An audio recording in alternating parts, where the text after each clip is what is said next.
はい、水亀座の皆さんこんばんは。アストロカウンセラーのターラです。いつも本当にご視聴ありがとうございます。今回ももうすぐ年末ということで、今回は12月後半のタロットリーディングをさせていただきます。お願いします。今度12月20日の日夜の8時から、YouTube ライブを行う予定です。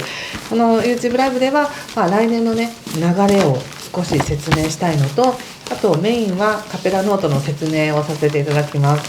今カペラノート製本版はもう完売になってしまったんですが、おかげさまで PDF 版がありますので、ぜひ水亀座さんもどんな流れなのかなっていうのを細かく書いてありますので、そちらをお求めいただければと思います。詳しくは概要欄からご覧ください。じゃあ行きましょう。12月の後半いきますね。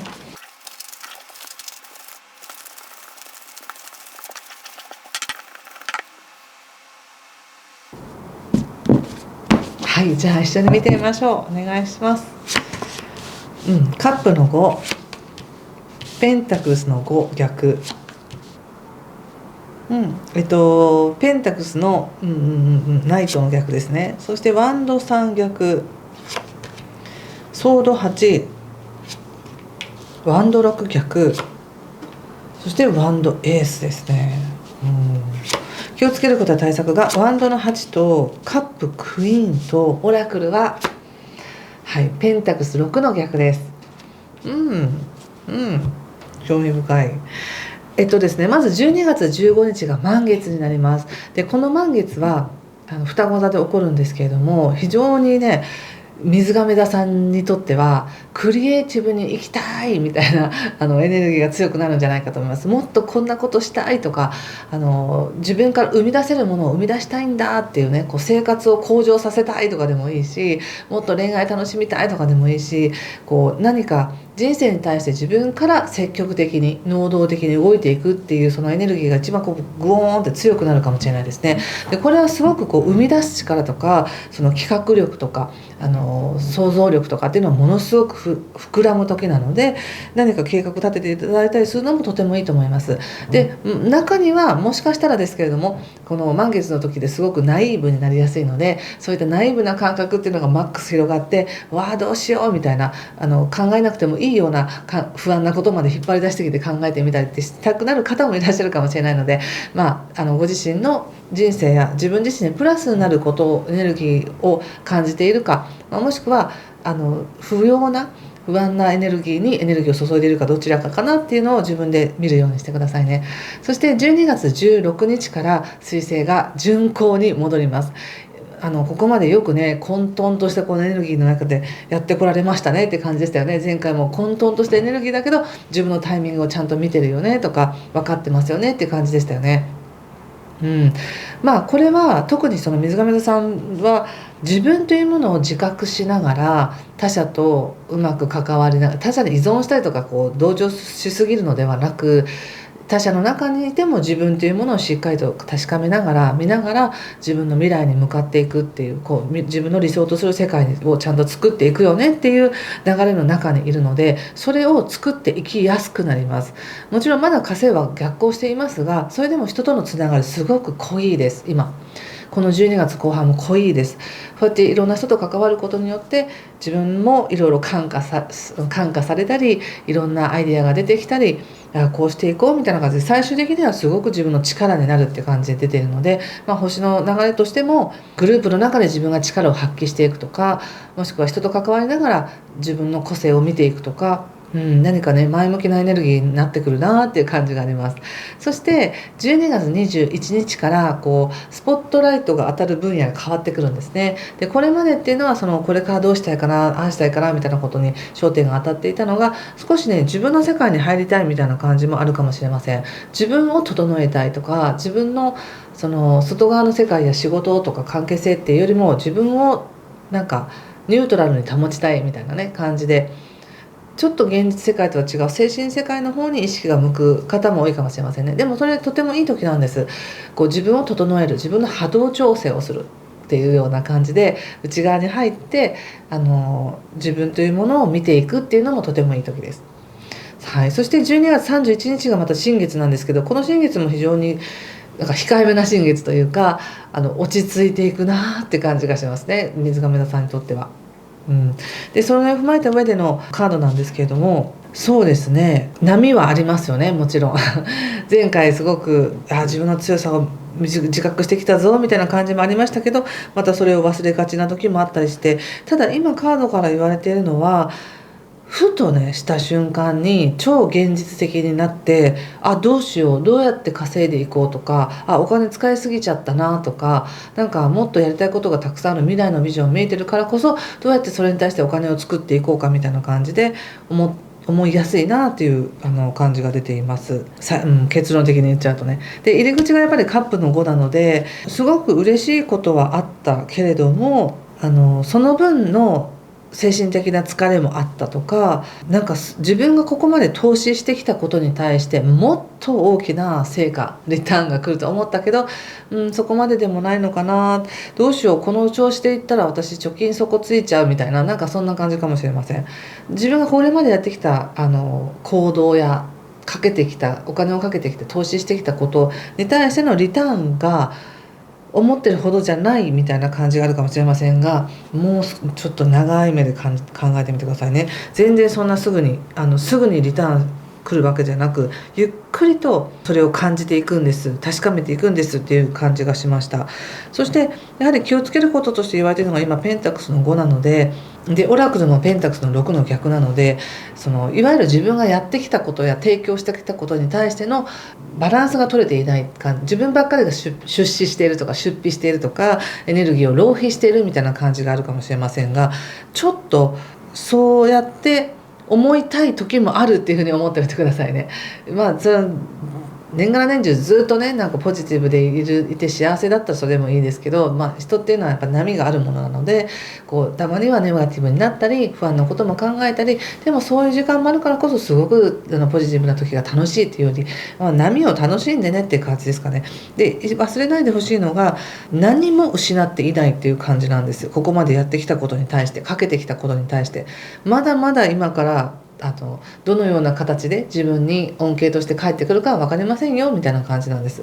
例えば本当にベタな例でいきますが、一人暮らしを始めましたとかっていうと、一人暮らしをするっていうのってすごくなんかワクワクしたり、一人の世界だ、何でもできる、自由にできるって思うけど、実際は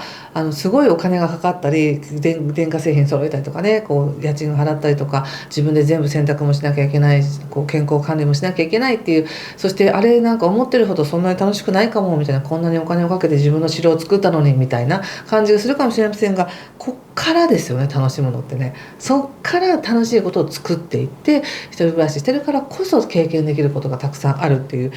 ことなので、今その前にいるっていう感じなんですよね。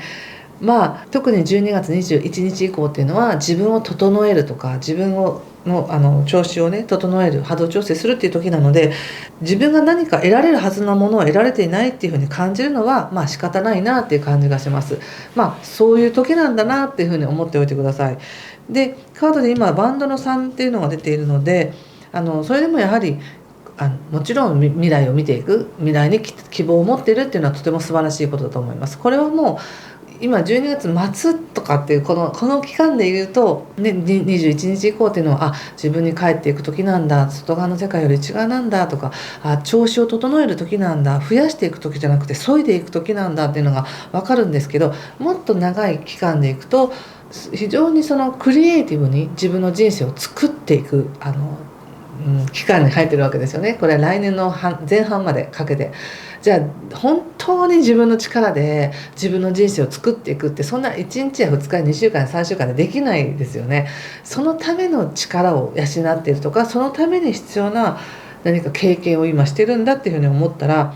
経験全てが未来につながってるわけですけど、なんかそれをね忘れないでほしいなと思いました。ここでもやっぱソードの8っていうのが出ていて、まだまだ自分を縛っている感覚があります。でこれは中にはその想念として、自分の考えとして、私ってこうじゃなきゃダメなのよみたいに思っているって想念もあるかもしれませんが、もしかしてお体的に何か不調な方にとっては、この体が健康じゃないからできないんだとか、ここがこう治りさえすればできるのにみたいな形で体を責めたくなるかもしれませんが、全く逆で、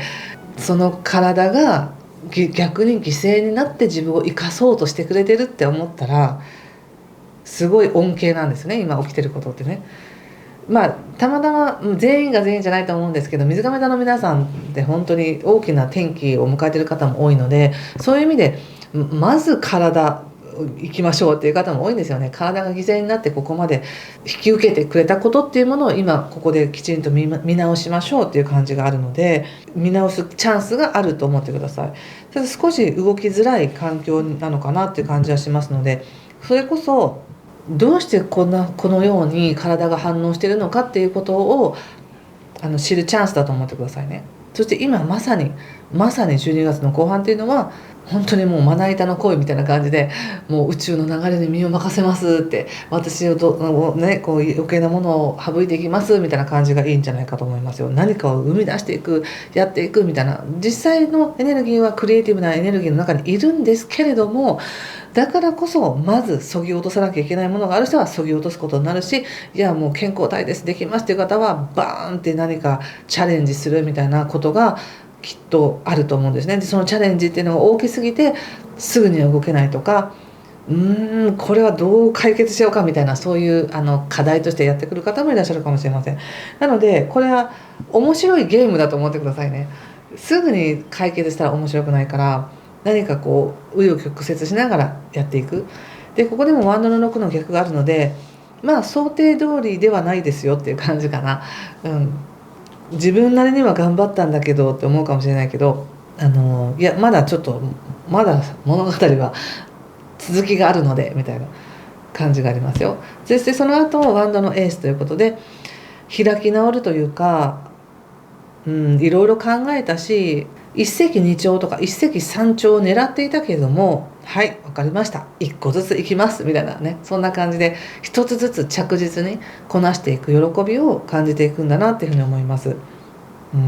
そしてね、やっぱり気をつけることや対策として言われているのがワンドの8にカップのクイーンっていうカードが出ていて、ワンドの8っていうのはやっぱ運勢が流れているとかチャンスが飛んできているみたいな感じがあって、自分も飛んでいかなきゃいけないっていうような、なんか動きはすごく激しいんですね。でも実際はいや動けないんですよとか、もうなんかお金がかかることはできないんですよとか、なんかそんな感じあるんですけど、運勢的にはもうチャンス飛んでくるみたいな感じ。そしてそのチャンスっていうのは実際に動くとか動かないとか何かをするっていうことではなく、今この時期に必要なのは感じることですって感じで言われていて、ここでクイーンのカップが出てるんですけど、自分しか感じられないこの感覚を味わってくださいっていう感じですね。それがゆくゆく後々に非常に大事なことにつながっていくからです。今はまだわからないかもしれない。今はまだペンタクスの6の逆でなんだか自分やってることっていうのが思うように成果が出ていないとか、そのバランスが取れていないっていうふうに思うかもしれませんが、長い目で見たらバランスが取れるんですよね。ちょっとそれを踏まえた上での仕事運見させてください。お仕事ペンタクスの3、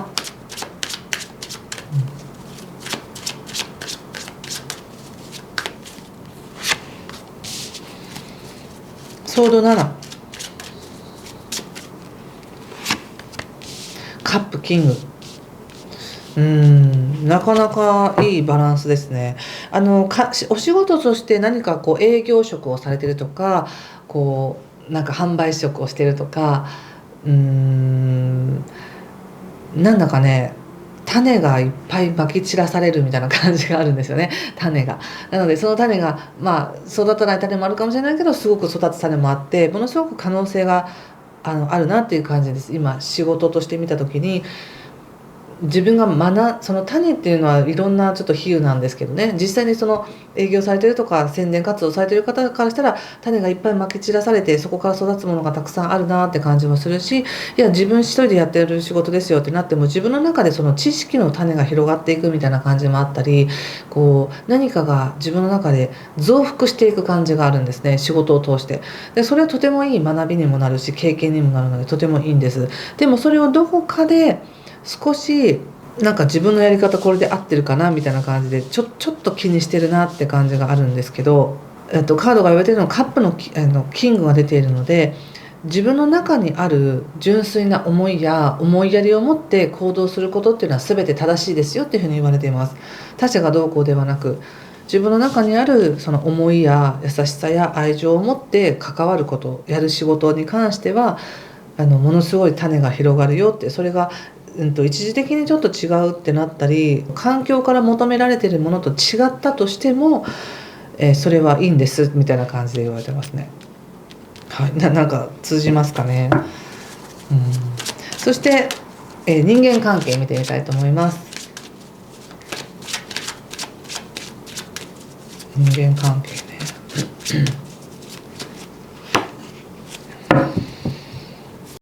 カップのナイト、そしてペンタクルスの9、ソードのクイーンということで、人間関係非常に恵まれています。ここでコートカードのクイーンがナイト、クイーン、キングということで、非常に感性は豊かですし、感じたことっていうのをシェアする人だったりとか、人の優しさすごく受け取りますね。受け取るっていうよりも、なんか水亀座さんが持ってるその良さがおそらく他者に伝わりやすいんだと思います。なので他者から喜びがやってくるっていう風に感じやすいんだろうなと思うんですけど、実際は水亀座さんが実は心を開いてるとか、他者を信頼してるとか、何か優しさを振りまいてるからこそ他者から入ってくるってことだと思うんですよね。人との関係とてもいいです。そしてもう一つペンタクスの9のカードが出ていて、これは一つずつね、ちゃんと一つずつチャンスっていうものを積み上げていくよみたいな感じがしました。なので人間関係でこういうカードが出るっていうのは、これから長いお付き合いになるであろう人、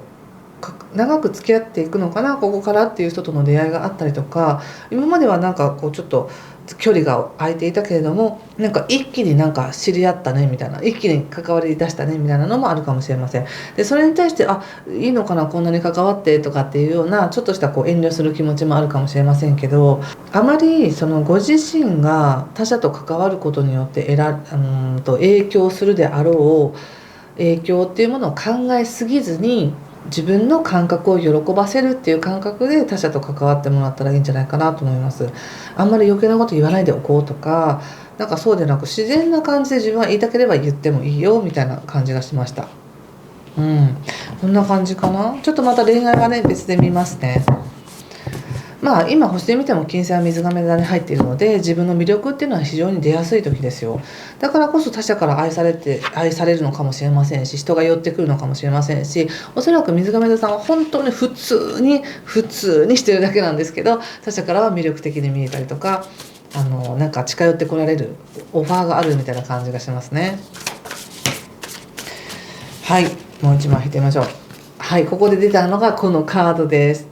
これはね、やっぱり他者の顔色をねあまり伺いすぎずにいてください。そして人っていうのは簡単に人の感情に飲まれてしまうものだと思うんですね。誰かがイライラしてたらそのイライラが移ってくるっていうか、こっちもなんかだんだんイライラしてくるみたいな感じがあるんですけど、その他者のなんか誰かが何かを言ったとかって噂話とか、誰々がどうしたみたいなゴシップはいいやみたいな、ちょっとなしにして、自分の中の喜びは今自分が輝いていることや認められることっていうものを自分でしっかりと見ていってくださいね。関係性は決して悪くないですからね。悪くないけどなんか気にしてるんですよね。さっきの仕事のとこでもそうでしたし、今魅力的な時ですから、はい、それを忘れずにいてください。はい、ということでここまでにしておきます。もし何かしら良かったよという方で、ぜひいいねボタンやチャンネル登録、コメントもお待ちしております。ではまたすぐにお会いしましょう。今回も最後までご視聴ありがとうございました。失礼します。